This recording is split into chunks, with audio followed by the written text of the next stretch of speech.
very welcome to the Petey Performance Podcast. After some minor technical difficulties, we're on and we're in for a quick one, and I'm sure it will be an educational one, no doubt.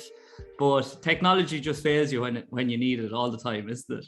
It's all about preparation. I probably wasn't as prepared as I should have been this morning, but we're here. We're here, and that's the thing as well. I thought you'd be on the ball, and I think you are on the ball. If people were watching this now, they would see that you have your podcast mic set up, you have your big headset ready. So I would say you are fairly prepared in comparison to most people that I have on. But I'm looking forward to this chat. And the first thing I'm going to ask you is, how is your Friday going, aside from the technical difficulties that we just had?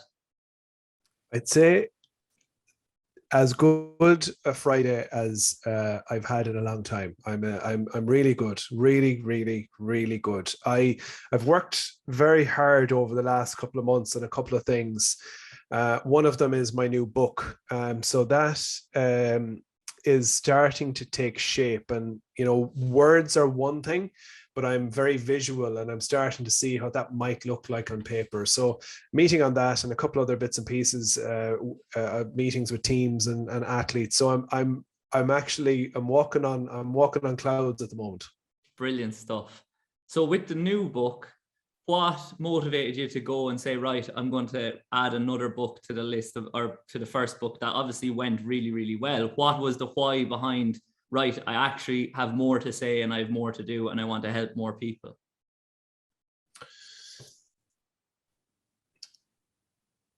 How to condense my answer to that? A lot of it is about feeling like you have something to contribute and feeling like you've got something that can actually make a real and tangible difference in the way people engage with their behaviors, engage with their preparation, engage with their health. And I had a conversation with an editor about this, and I asked the question, why do a lot of books, second books and third books fail? And a lot of it that she mentioned was that it's about how much goes into it and giving yourself enough time to think about what can really add value.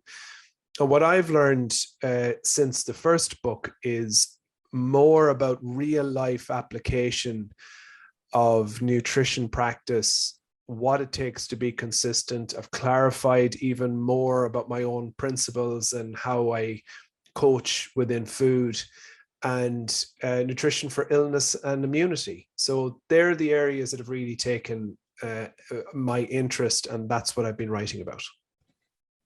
So with the first book, Eat Up, Raise Your Game, I know it applied to the general population as well as the athletic population, but a lot of the language in there and even the approach, it was very digestible for the athletic population in particular. I know you're a sports nutritionist by trade with Leinster and Dublin and all the other things that you do, but it's performance nutrition really, which applies to the general population as well. Have you made a conscious effort to appeal to the general population with this new book as well as the athletic population? Or maybe you made a conscious effort with the last book, because I know tons of members of the general population, either previous athletes or may have never played sport, and they have that book and they still use it like a food Bible. So they go directly by that. So I hope I've asked that question well enough. You definitely have.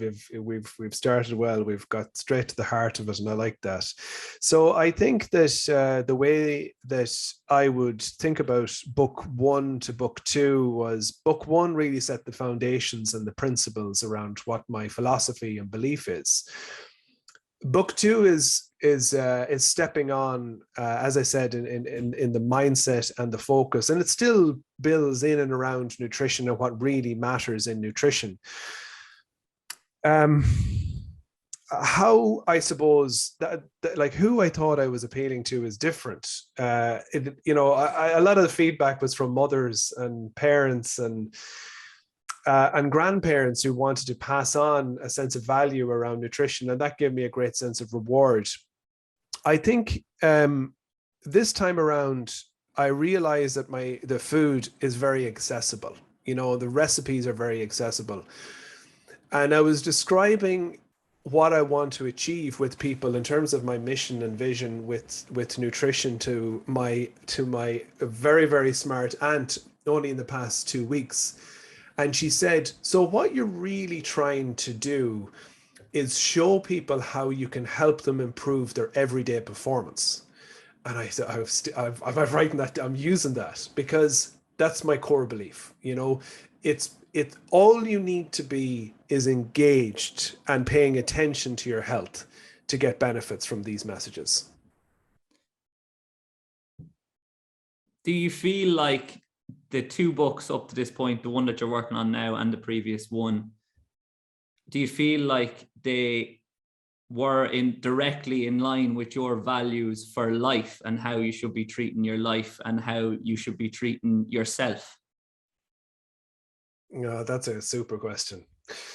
You asked me about my Friday, and one of the things I didn't mention was I have a client, somebody, I don't even like using the word client. They all become a little bit like my friends, but I'm working with a young guy who's based in Australia, and in our first call, he was late.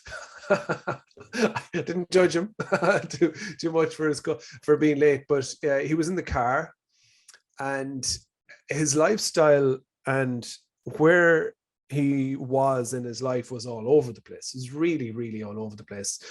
He mentioned he had some issues with addiction. He talked about alcohol. He talked about eating too much fast food and not really knowing what he should be doing. And it really sounded like that was carrying over and transferring into a lot of his lifestyle. Fast forward almost 18 months later, and that's a significant period of time, but a short period of time at the same time, if you think about what can be done or what can be achieved. It just, he wanted to lose weight also, but that didn't even feature in the conversation. He said it was everything else that's changed. He said he feels now that he's been handed the power back to control his life. He said he doesn't remember the last time that he's eaten takeaway food. He said he's drinking in moderation and he's been promoted twice. And it was an astonishing experience because he has taken the steps to living a completely different life and having a completely different path now in his life. And I was asking him about it, what is it? Like, what is it that made you feel that this was possible? And he said, I think you need to prove it to yourself. You need to prove to yourself that, hold on, I can do things a different way and it can feel different. And he said, the big thing is connecting and reflecting on how it feels when you do it right. All of the little things. And I just thought there was an awful lot in all that. And I just said towards the end of the call, I said, anything is possible for you. I said, I think what you've found is the secret or the little formula to apply to other aspects of your life. And he said, well, that's really interesting. You should say that because I've just finished a business plan. And he said, this business plan, he said, I'm so excited about it. And I think that it has got huge opportunity. So going back to your question, yeah, I do. But that's real meaningful change that you've achieved there with him and with tons of your clients that you deal with on a daily basis. And obviously the connections, you just use the word connection, the connection from him to his food, but also the connection between the two of you has got to be incredibly strong now too. Does that give you a lot of value in your work that you manage to develop real friendships on a day-to-day basis, and then you get to guide your friends or help your friends to achieve things that they didn't think was possible? Well, I suppose it's real life, and that's not every Friday. Yeah, obviously. No, it's not. And there's a lot of tough weeks, and you don't always have those connections, and it doesn't always feel like that. Sometimes it can feel like a slog. And my whole thing in the way that I try and run my business and the values within my team and how we try and coach for sustainable practice, it takes a lot of time, and it's hard to figure out how you can help more people and do it in a very have that fulfillment, but that it's actually scalable, so it's incredible when it does happen, but you got to be realistic about it too. Absolutely. And from what you just said there, and from watching what you do over the last couple of years, it's clear that you've built a real sense of community amongst everybody that works with or is helped by the Davey Nutrition kind of family, essentially.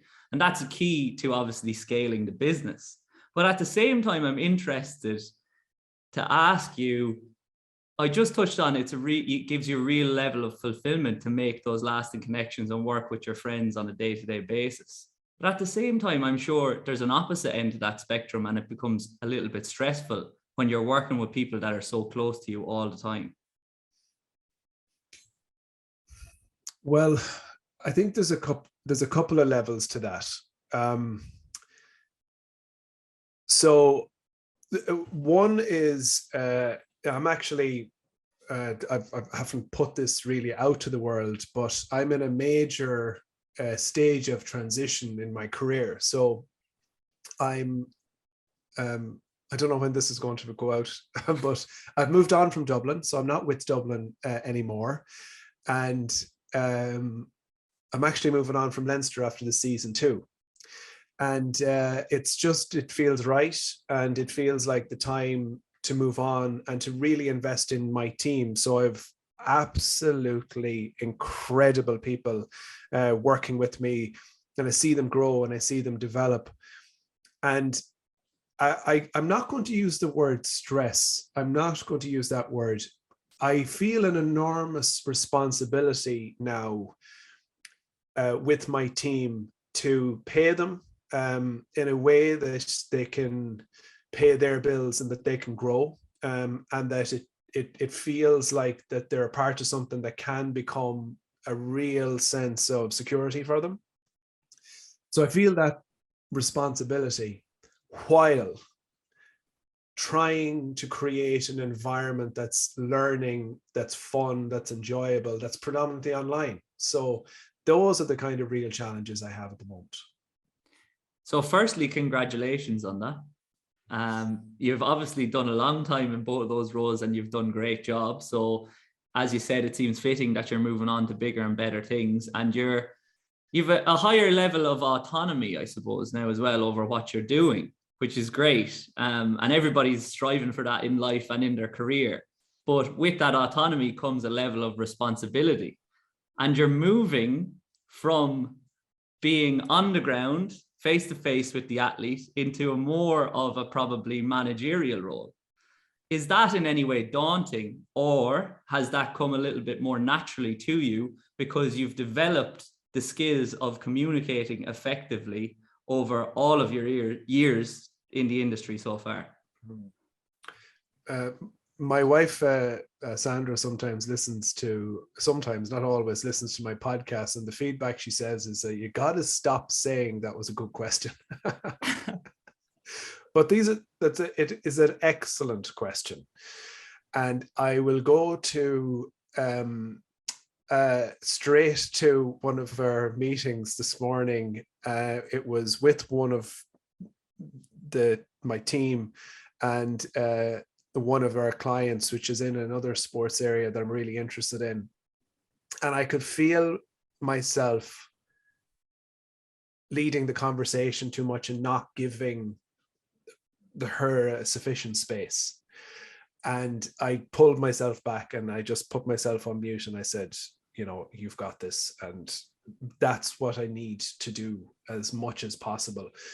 And you mentioned autonomy, and it's really, really interesting you should mention autonomy, because I have a real sense what it should feel like to make your own decisions and to lead things a certain way. And I don't want to suffocate.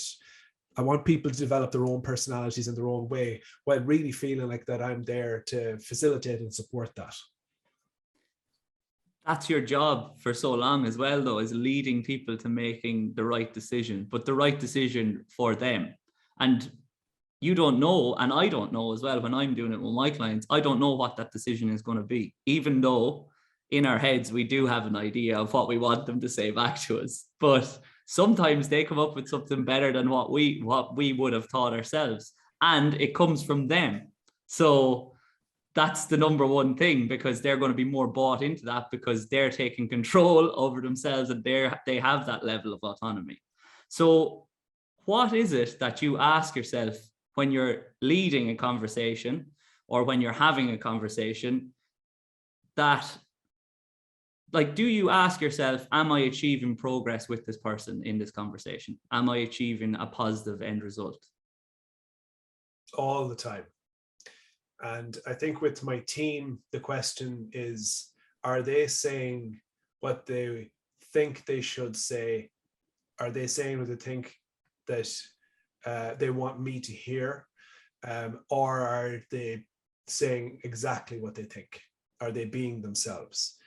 And that's what I'm challenging them about all the time. And what's absolutely fascinating is to see that confidence emerge, and to test them, and challenge them on that, and to see how that, I mean, I never expected to talk much about the team, but I'm very proud of them. I really am. I can see how many lives that these incredible practitioners are going to touch. So I'm very proud of that.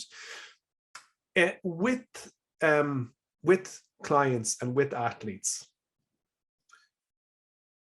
it's and with anybody that I'm working with in that space where we're looking for behavior change,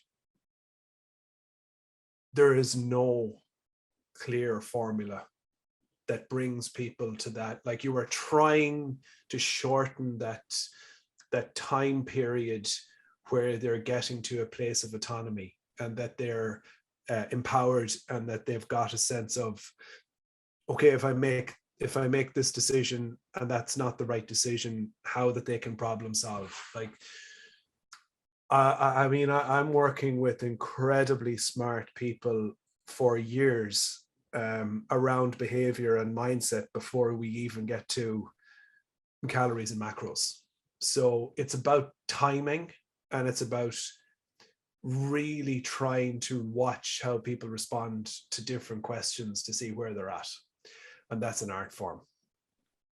And did that shock you when you exited education and you had all this base of the science behind nutrition and performance nutrition, but we both know you don't get enough exposure to actually the action of communicating with a person and guiding a person? Because, as you said, that's an art form. There is science behind it, but it's probably not taught enough. And maybe it's not that it's not taught enough, but in order to get better at it, you actually have to just do it.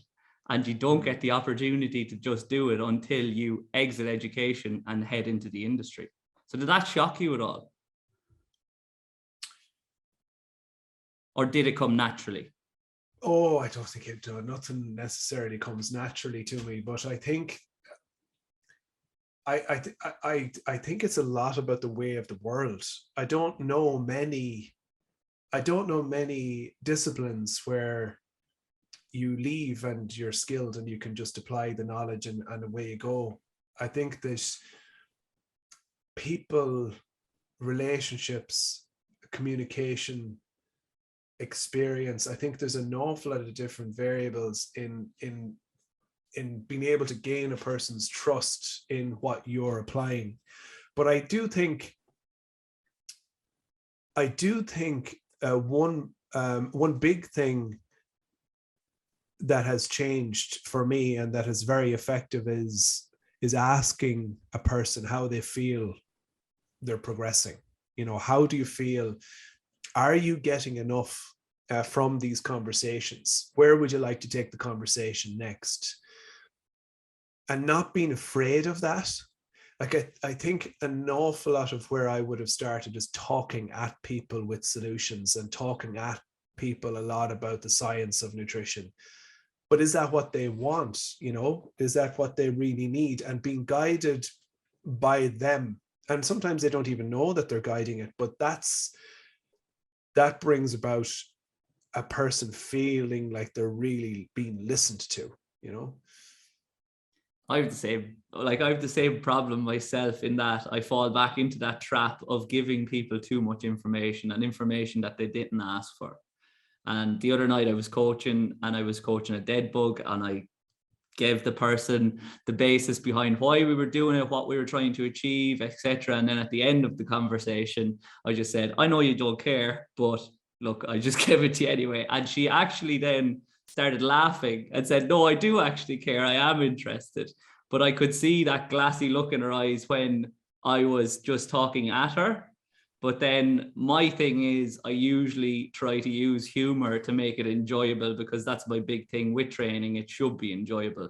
And I'm sure you're the same in terms of when you're working on these things that obviously have a real, I don't know, they give real value to people and they make real meaningful change, but it still has to be enjoyable to do so, because only if it's enjoyable are they going to sustain it long term. Otherwise, it's unsustainable. There's no doubt. You know, it does. It needs to be enjoyable, and people need to be able to connect with you. And the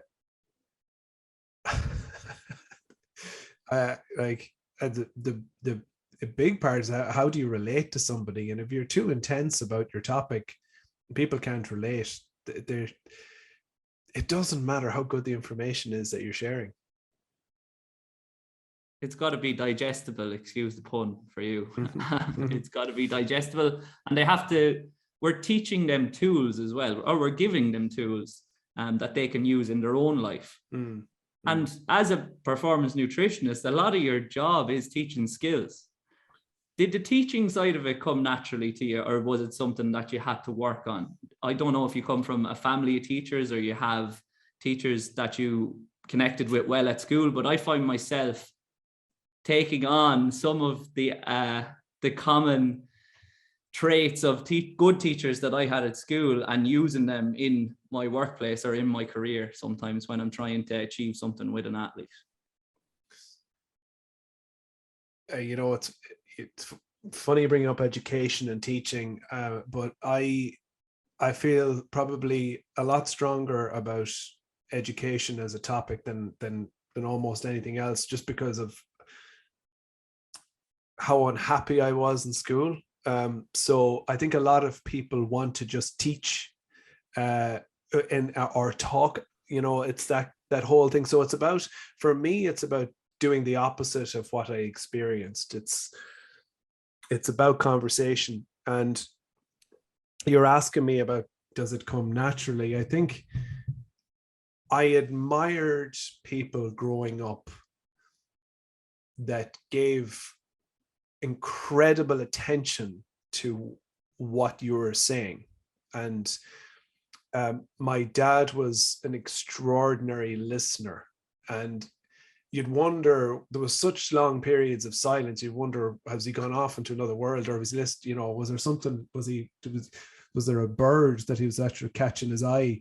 But then he'd tell you, he'd ask you more questions, or he'd give you something to think about that you hadn't thought of yourself. And I had a lot of family members like that. So it was that art of listening that I think is immensely powerful. I think we all want to feel heard, but and I'm not going into any cliches about listening and our ears and our mouth and blah, blah, blah. I'm not getting into that, but I think it's a really underappreciated skill. But you just touched on it there. To be an active listener, it's not just the listening, it's listening to what they're saying and then asking the right questions afterwards. I know we've spoke about questions and getting what we need from the conversation, or getting what we think will add value to the conversation and to the person, but it is incredibly powerful and it's incredibly important. So what was it in the education system that you didn't enjoy as much? Did you feel like you were talked at, or was there any instances that you actually did enjoy this subject, or you enjoyed working with this teacher? And then if you reflect on that, why was that? Was it things that you were naturally, or I'll stop saying naturally, but things that you were genuinely interested in? Well, a lot of it did come down to relationships. I was definitely singled out by certain teachers and made an example of. There's a lot of people talk about being misunderstood. I don't know if I was misunderstood, but the people, I'll go back to listening, the subjects I did best in, or I felt listened to in, I engaged in, and I gave it really deep thought. You know, I did really well in ag science, not just from being part of an agricultural family, but the teacher used to take me aside and say, you know, I want you to do the practicals as part of the for the group. I think that you have a really good understanding of certain things, and like it's very, very simple here, as I think it through, but they believed in me and they showed confidence in me, whereas other teachers would have chosen the route of discipline and didn't believe in me. And I remember my sister met one of the teachers a couple of years later at home in Sligo, and she asked my sister, did Daniel ever finish college? I know he went on to college. Did he ever finish? And my sister said, Daniel's gone on to do a master's in the UK and now is doing some other further education. And the teacher said, you know, what? And the teachers that pushed me and disciplined me, they got it back in spades. You know, I doubled down in not necessarily bad behavior, but certain stubborn behavior. There's a lot of parallels there with myself. I had and still have a real problem with authority figures, I think. And there's always that pushback if I'm told to do something. Whereas if I'm asked what I will do or asked what I would like to do, I'm much more likely to engage and do my best in it. And it's funny you mentioned ag science as well, because ag science, my teacher in ag science was just fantastic. And it was a conversation and a little bit outside the box in terms of how he dealt with the class or communicated with the class in comparison to other teachers. But because he did it that way, we were all engaged and we all enjoyed it. And I'm laughing as well. You said it's not because you have an agricultural background that you did well in it. And I used to get a good bit of abuse from the back of the class because I'm not from an agricultural background, but right. I was quite good at it. Yeah. And the lads used to, well, like we all got on in the class, but it used to be the classic slagging of, sure, he's never done it. Yeah. He knows what he's talking about, or he doesn't know what he's talking about. He's just reading out a book. Yeah. But a great crack in that class. And I think it was a very valuable experience going into ag, even not being from an agricultural background. And I think if more people did it, they would appreciate the farmers in this country and what they do for us. And they might actually in turn appreciate their food. Who knows? I think from my experience, I love sharing agricultural content, and I actually thought that if I ever did TV again, one of the things I'd love to do would be to go around to various farms in Ireland talking about the value of our produce from a nutrition point of view, but why the way we do it brings that nutritional value. And certain people who connect and who are interested are really interested, but then there's a lot of people who don't really care. They just want that food provided and as low of cost as possible. So it's about getting that balance right between going back to where what we talked about, bring in that sense of value without people disengaging from your content or that topic. But I think sometimes people disengage from a topic or aren't interested in it. Sometimes now, not all the time, but because they may not understand it. So maybe it's the delivery of the content that is the issue rather than the actual content itself. Yeah. I 100%. Yeah. Possible. And the other, I know you had a great grow as well for home economics, which is obviously a key part of the skills that you're trying to teach people or help people to achieve as habits. So my question was going to be, do you believe that home economics and ag science should be compulsory, at least to a junior cert level in schools? And do you think there would be a significant change in the health and collective perspective of the population of this country were that the case? I think that we need, and this is very aspirational, but I think we need a lifestyle module or curriculum, which talks about not just from a biology perspective, but that includes the pillars of health around mindset, around movement, around mindset or mental health, around nutrition, and then the skills associated with those things. We need to draw more attention to it, and we need to bring more of a spotlight on the way that the world works. I mean, how food is produced, sustainability. I mean, it's a big topic, and I do get asked about it a lot. I don't think it's just about home economics. I think that home economics was a mix of quite technical, and heavy science, a mix of biology and food chemistry, and then the practical. So I think that the curriculum definitely needs to be considered. And I think that children need to be educated in a very different way. And I've regularly referenced that I have some of my best friends work in education, and it is extraordinary what they are doing. But it's not in the curriculum. Like my friend Kenneth, he's in a school, in a national school in Cavan, or primary school in Cavan, and he has got funding for a science room, and has brought me up to speak in the school, and has all of these projects around it's everything from how vegetables are grown, or it's soil chemistry, or whatever it might be, but it's really practical education. Well, yeah, so I completely agree with you, and there's no doubt you can't communicate with today's generation of kids the same way that we were communicated. And we're probably from two different generations as well, as the other thing. But every generation needs to be heard, and they need to be communicated with in a way that they understand. And that means that the curriculum should be a little bit more dynamic probably, and change with the times. And as you said, maybe not home economics, but maybe a rebrand of it.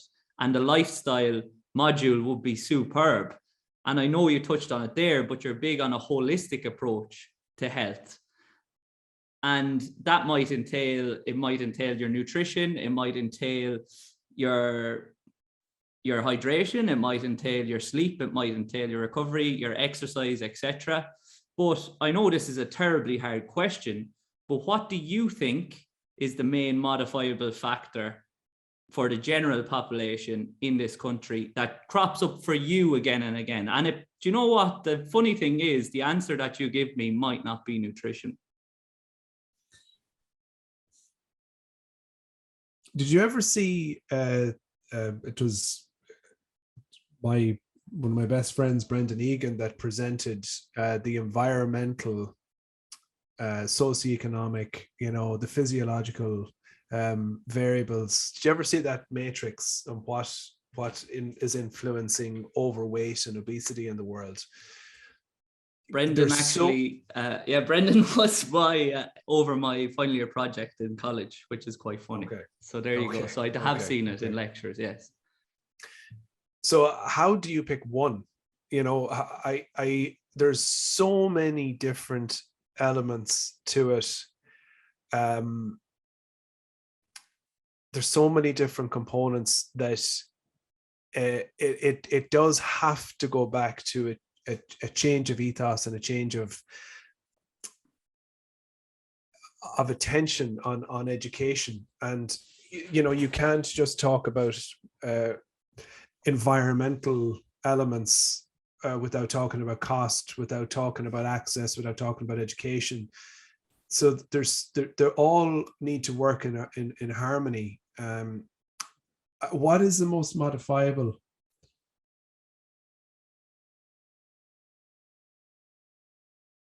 I think funding in the skill set. Like I think if we were to look at the curriculum that teachers are taught, and if lifestyle as a kind of as a starting point was on their curriculum, and we begin to educate our teachers in a way that could modify children's behavior, I think that would be very powerful.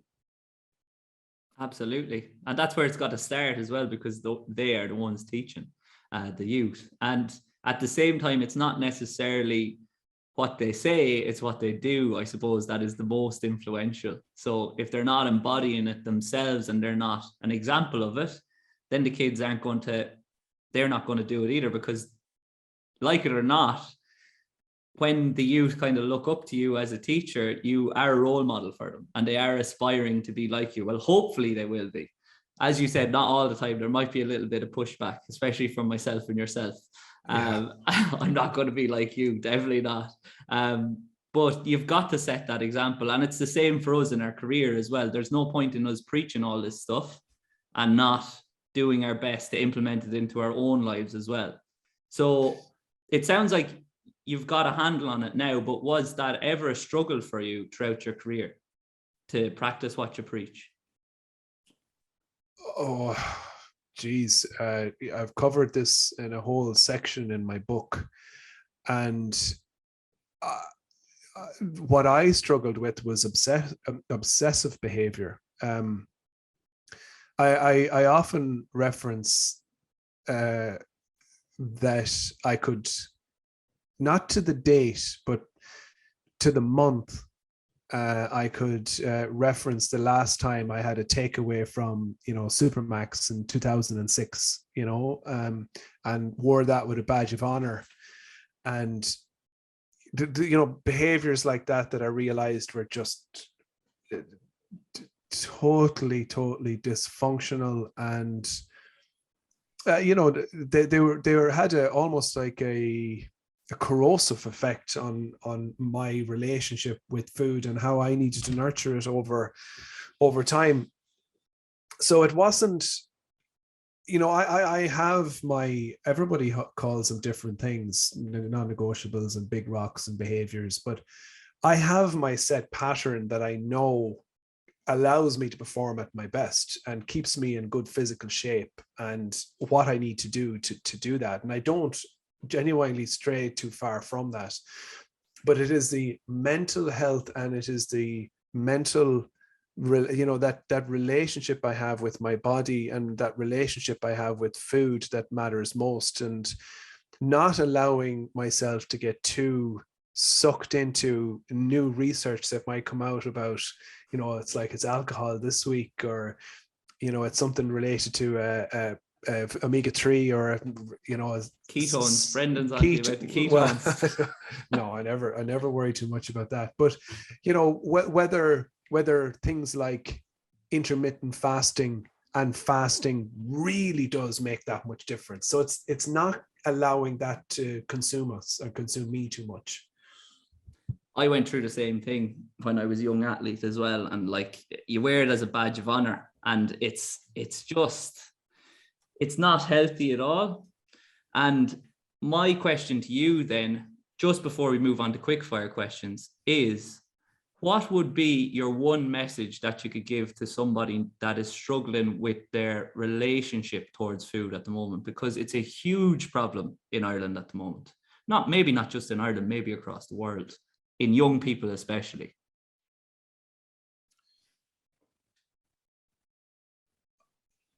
I am trying to communicate about the power of positivity that food can have in a person's life if it's treated with respect, and that you understand that it is there for nourishment, enjoyment, it's there for the social, it's there to prolong our lives in the most positive way.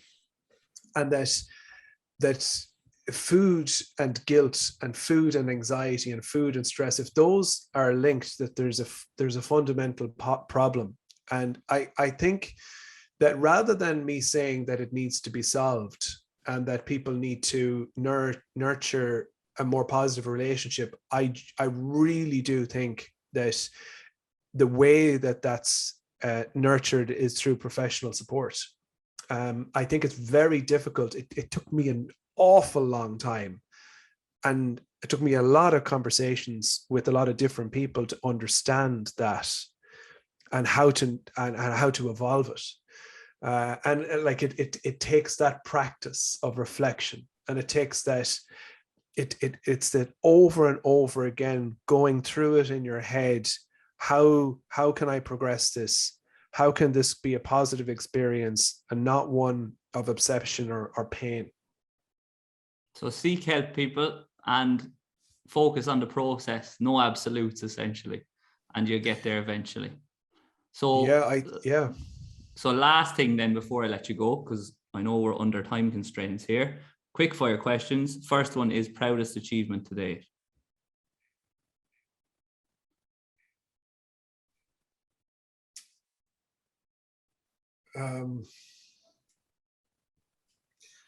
Probably a little bit raw at the moment.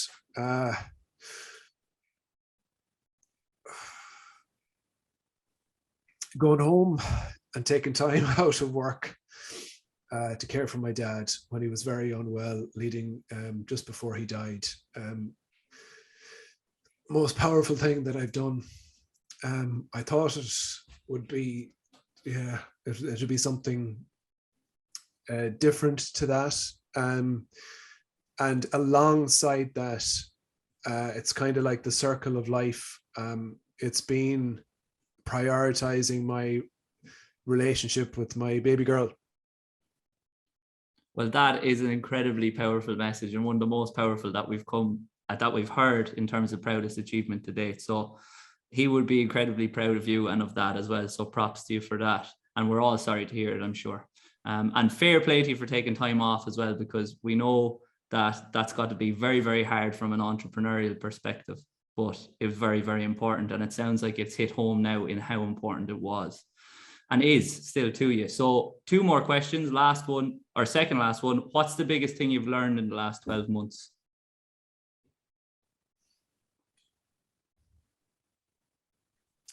I think I have a new appreciation for what it means to I suppose to invest in your well-being, invest in yourself, and to believe in yourself. You know, I mentioned I'm going through that period of transition. Every phase of life has its challenges, and you've decisions that you need to make, and it's very important to back yourself and to step up, you know, and to embrace it. It's that for me is liberation, you know. That's for me is showing to yourself that you can take that next step. That's the best use of the word liberation that I've ever heard. Last question. What would you tell your 18-year-old self? This one I've definitely, it comes very easily. The other ones I've had to think a little bit more about.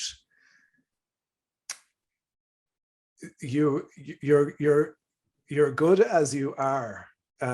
There's nothing wrong with you know, genuine. This seems strange, but there's nothing wrong with the person that you are, and you can be very happy with who you are. You're going to make plenty of mistakes, but that's people. And on that, I had a lot of self-doubt as a teenager at 16. A lot of self-doubt, and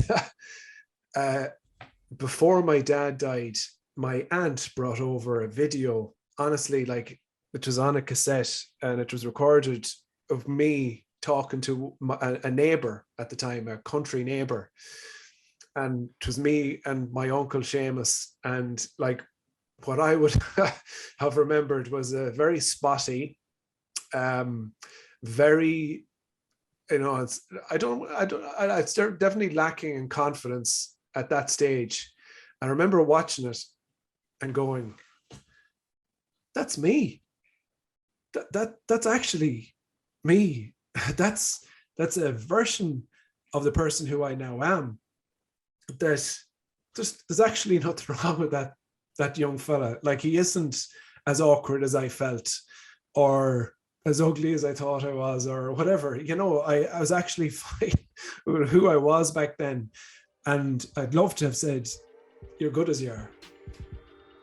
Daniel, incredibly profound. Thanks a million. Been a fantastic chat. Gained loads from it.